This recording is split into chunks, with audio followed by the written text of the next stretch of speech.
सभी को डॉक्टर गजानंद आर्य का नमस्ते। माँ सरस्वती की कृपा और आशीर्वाद प्राप्त करके पिछले वीडियो में हमने पद्माकर का जीवन चरित्र और उनके द्वारा लिखी हुई कविता प्रकृति और श्रृंगार का अध्ययन किया। उसके भाव सौंदर्य, काव्य सौंदर्य का चिंतन किया। अब पाठ्य पुस्तक के प्रश्नोत्तर पर चिंतन करने जा रहे हैं। अगर आपको पिछला वीडियो पसंद आया तो आप लाइक और कमेंट करके मुझे सूचना अवश्य दें, और साथ में पाठ्य पुस्तक के प्रश्नोत्तर इसको हम लोग मिलकर के चित्र प्रकृति और श्रृंगार पाठ्य पुस्तक के प्रश्नोत्तर। प्रश्न 1, पहले पद में कवि ने किस ऋतु का वर्णन किया है? उत्तर, पहले पद में कवि ने वसंत ऋतु का वर्णन किया है। प्रश्न 2, इस ऋतु में प्रकृति में क्या परिवर्तन होते हैं? उत्तर, इस ऋतु में प्रकृति में ये परिवर्तन होते हैं। बगीचों में भंवरों का समूह बढ़ जाता है। बगीचों में विभिन्न रंगों के फूल खिलने लगते हैं। आम के वृक्षों पर बौर लग जाती है। नवयुवक भी इसके रंग में रंग गए हैं। पक्षी के समूह कलरव करने लगे हैं। पक्षियों के चहचहाने को कलरव कहा जाता है। वसंत के आगमन से राग, रस, रीति, रंग इत्यादि में बदलाव आ चुका है या आ जाता है। प्रश्न 3, औरे की बार बार आवृत्ति के अर्थ में क्या विशिष्टता उत्पन्न हुई है? अर्थात कवि ने औरे शब्द अपनी कविता में बार बार प्रयोग किया है। उनका कवि का उद्देश्य क्या है? औरे शब्द वो बार बार प्रयोग क्यों करते हैं? उत्तर, पद्माकर ने अपने कवित्व में औरे शब्द की आवृत्ति की है। आवृत्ति का मतलब होता है बार बार आना। इसकी बार बार आवृत्ति ने उनके कवित्व में विशिष्टता के गुण समावेश किया है। इसके अर्थ से वसंत ऋतु के सौंदर्य को और अधिक प्रभावी रूप से व्यक्त किया जा सकता है। प्रकृति तथा लोगों में वसंत ऋतु के आने पर मन में जो चमत्कारी बदलाव हुआ है, इस शब्द के माध्यम से उसे दिखाने में कवि सफल हो पाए हैं। इस शब्द से पता चलता है कि अभी जो प्राकृतिक सुंदरता थी उसमें और भी वृद्धि हुई है। भंवरे के समूह का बाग बगीचे में बढ़ जाना और उनके द्वारा निकाली गई ध्वनि में व्याप्त नयापन आना वसंत के आने का संदेश देता है। यह शब्द हर बार पद के सौंदर्य को बढ़ाता है। प्रश्न 4, पद्माकर ने काव्य में अनुप्रास की योजना अनूठी बन पड़ी है। उक्त कथन को प्रथम पद के आधार से स्पष्ट कीजिए। पाठ में दिए गए पद्माकर के उदाहरण देख करके पता चलता है कि वे अलंकार के प्रयोग में दक्ष थे। दक्ष का मतलब था कुशल। उन्होंने स्थान स्थान पर अनुप्रास का ऐसा प्रयोग किया है कि उनकी योजना अनूठी बन गई है। निम्न उदाहरण पद्माकर की अनूठी अनुप्रास अलंकार योजना पर मुहर लगाते हैं। कवि ने इस प्रकार के प्रयोग करके रचना में 4 चांद लगा दिए हैं।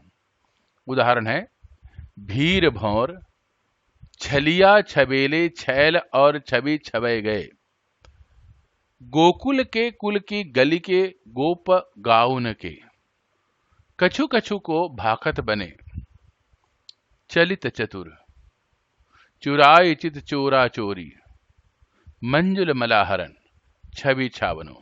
ये सारे शब्द कविता के अंदर प्रयोग हैं और उसका अनुप्रास अलंकार का छटा यहां देखने को मिलता है। प्रश्न 5, होली के अवसर पर सारा गोकुल गांव किस प्रकार रंगों के सागर में डूब जाता है?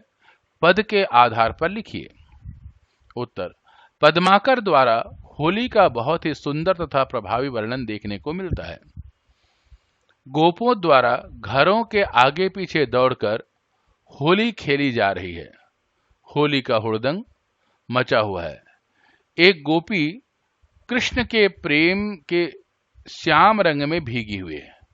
वह इसे हटाना नहीं चाहती, बस इसी में डूबना चाहती है। किसी को किसी का लिहाज नहीं है। कोई भी कुछ भी सुनना नहीं चाहता है। उसके विषय में कुछ भी कहना संभव नहीं है। प्रश्न 6। कृष्ण प्रेम में डूबी गोपी क्यों श्याम रंग में डूबकर भी उसे निचोड़ना नहीं चाहती? उत्तर, गोपी श्याम रंग में डूबी हुई है। यह कृष्ण के प्रेम का रंग है। वह इसे हटाना नहीं चाहती। इसको निचोड़ देगी तो यह रंग निकल जाएगा। वह इससे स्वयं को अलग नहीं करना चाहती है। इसे हटाने से कृष्ण अलग हो जाएंगे, अतः वह इसे स्वयं पर लगे रहना देना चाहती है। प्रश्न 7। पद्माकर ने किस तरह भाषा शिल्प से भाव सौंदर्य को और अधिक बढ़ाया है, सो उदाहरण लिखिए। उत्तर, पद्माकर भाषा शिल्प में माहिर थे। उन्होंने सुव्यवस्थित भाषा का प्रयोग करके भाषा के प्रवाह को बनाए रखा है। उनकी भाषा सरल तथा सरस है, जो पाठकों के हृदय में सरलता से जगह बना लेती है। इससे पता चलता है कि उनका भाषा पर अधिकार है। ब्रज भाषा का मधुर रूप इसमें देखने को मिलता है। सूक्ष्म अनुभूतियों को दिखाने के लिए लाक्षणिक शब्दों का इस्तेमाल किया गया है। उदाहरण के लिए यह उदाहरण देखें। औरे भांति कुंजन में गुंजरत भीर भौर, औरे डौर झौरन पे बौरन के हवय गए। औरे शब्द की पुनरुक्ति चमत्कार उत्पन्न करती है। अनुप्रास अलंकार के प्रयोग में जो ध्वनि चित्र बने हैं वे अद्भुत हैं। उदाहरण के लिए देखिए, छलिया छबेले छैल और छवि छवय गए। गोकुल के कुल की गली के गोप गाउन के। ऊपर दी हुई पंक्ति में छ क ग वर्ण के प्रयोग ने रचना को प्रभावशाली बना दिया है। यही कारण है कि उनकी रचना में चित्रात्मकता का समावेश सहज ही हो जाता है। इस प्रकार से भाषा शिल्प का कारण उनका भाव सौंदर्य सजीव हो गया। ऐसा लगता है कि भाव रचना से निकलकर जीवित हो गए हैं। प्रश्न 8।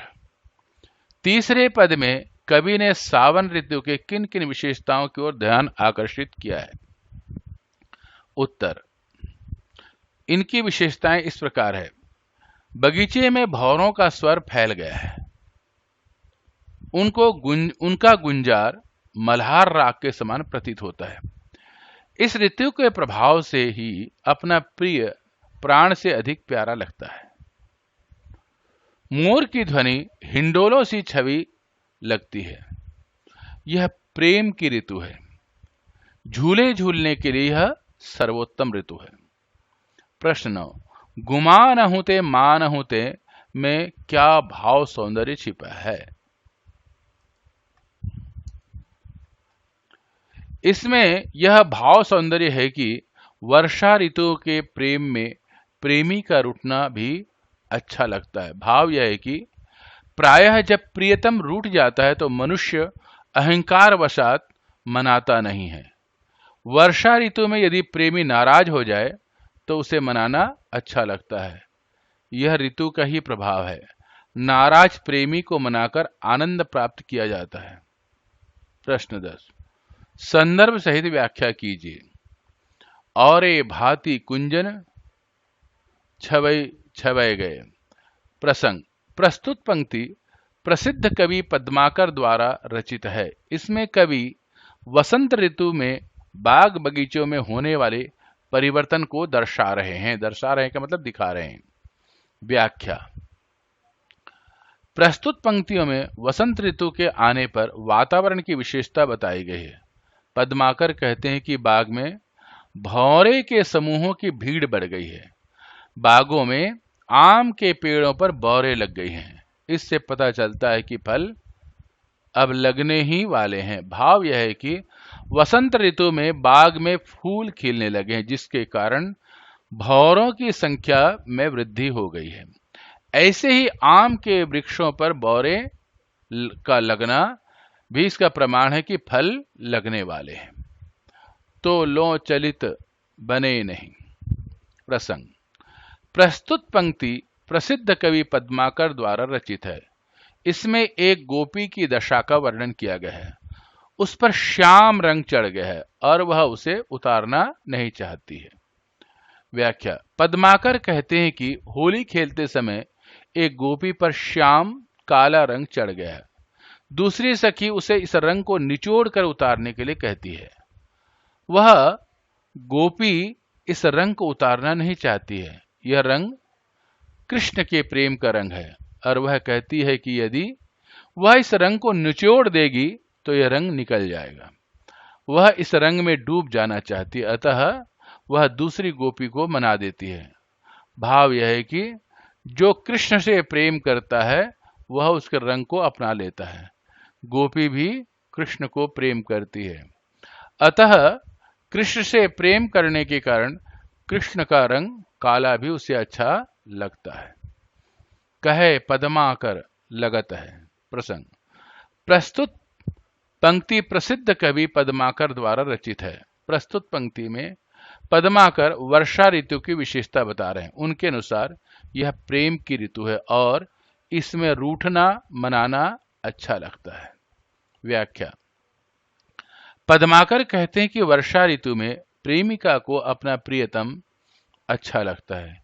इसमें रूठे प्रेमी को मनाने में भी आनंद आता है। भाव यह है कि प्रायः जब प्रियतम रूठ जाता है तो मनुष्य अहंकार वशात मनाता नहीं है। वर्षा ऋतु में यदि प्रेमी नाराज हो जाए तो उसे मनाना अच्छा लगता है। यह ऋतु का भी प्रभाव है कि नाराज प्रेमी को मनाकर आनंद प्राप्त किया जाता है। अगर आपको यह अच्छा लगा तो लाइक बटन दबाएं और सब्सक्राइब बटन दबाएं और अपने कुछ मित्रों को भेजें जो हिंदी साहित्य प्रेमी हैं या जो पाठक बच्चे हैं, उनको भेज सकते हैं। अगर आपको कुछ लिखना है तो यहां पर अवश्य लिखें, ताकि इससे संबंधित कोई भी बात अपना कहना चाहते हैं तो लिखें। आप डिस्क्रिप्शन बटन में जाकर के अन्य पाठों के लिंक भी प्राप्त कर सकते हैं। इसी के साथ डॉक्टर गजानंद आर्य का सबको नमस्ते। मां सरस्वती की कृपा और आशीर्वाद सबको प्राप्त होता रहे, सब पर बना रहे। अगले वीडियो में मिलते हैं, उसके लिए सबसे पहले सब्सक्राइब बटन दबाएं। सबको नमस्ते।